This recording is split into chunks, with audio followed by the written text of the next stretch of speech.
Hi, it's Rachel here with the January 2019 edition of my author update. Thank you very much for your support of the K-Hunter box set promo earlier this month. That hit number 72 on the USA Today bestsellers list and number 18 on the US Apple Books chart as reported by Publishers Weekly magazine.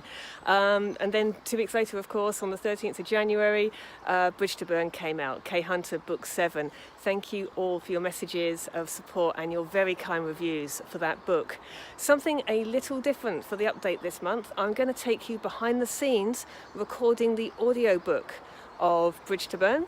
So come with me to Audio Factory's studios in Somerset and find out what we got up to.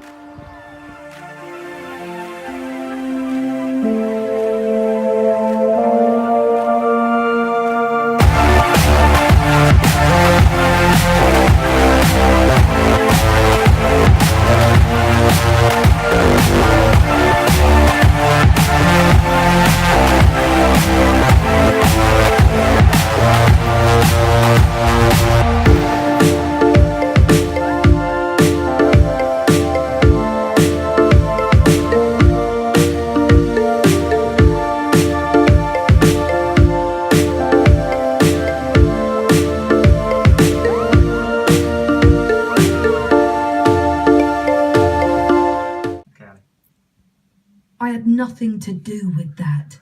You can't pin that on me. Sit down, Barnes barked. Ali, could Hello. I please have a bit more aggression on the "you can't pin that on me," please? Yes. Thank you. Yeah, so Barnes barked at him. Yeah, Good. let me punch you in the line. Hang on. Okay.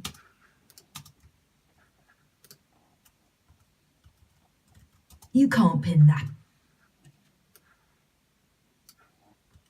I had nothing to Okay, rolling in now. I had nothing to do with that. You can't pin that on me. Sit down. Cool, let me just fit that in there. Let's check it through. Cool. I had nothing to do with that. You can't pin that on me. Sit down, Barnes barked. Yeah, perfect. Great. Thanks.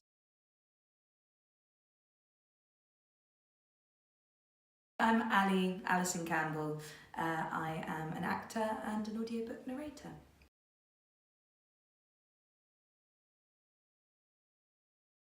So it started, as it often does, with someone saying to me during a one-woman show actually, "You've got a really nice voice, we should record this, you should see if you can do audiobooks." And I followed up on it. So I made a voice reel. Did a lot of research on audiobook companies in the local area, sent my voice reel out to all of those, was picked up by Audio Factory, who are interested from the reel, and when a project came in that suited, it just took off from there really.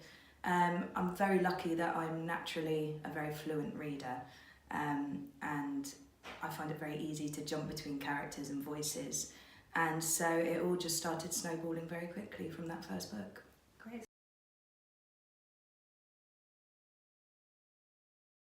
So it starts in your head really, as you get a sense of the character as you go through the book. So I always read the book on an iPad where I can mark it up. So I treat it like a script. I mark it up with different characters highlighted in different colours, notes about tone, if it's not clear which character it is at the start of the chapter, because it might not be revealed till later, you have all of that marked on the script so you're as prepared as you can be. If it's different accents, you record some samples of those characters. If there's tricky kind of chunks of dialogue, you practice those a couple of times. And then when you get into the voice booth, the more prep you've done, the more easily it can just flow and you just jump from one character to another.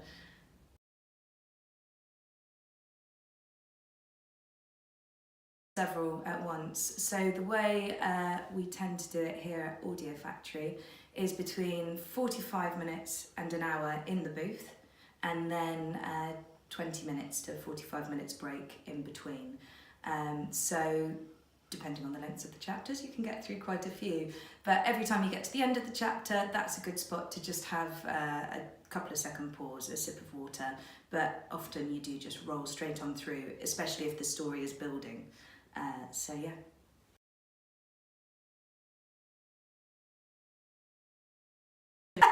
I pull many, many faces. In fact, the producers often get annoyed with me moving around too much because I get very excited.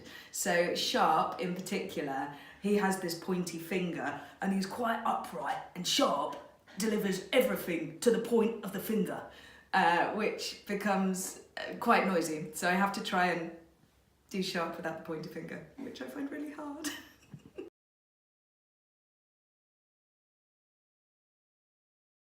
She smiled as Detective Chief Inspector Devon Sharp raised his hand in greeting before pushing his way between the desks and the assembled throng.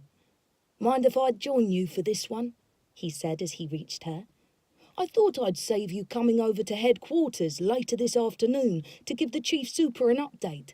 I can report back to her and let you get on."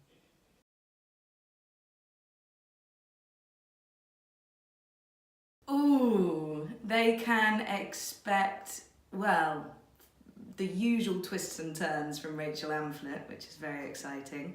But they can expect a softness and a sadness from Kay.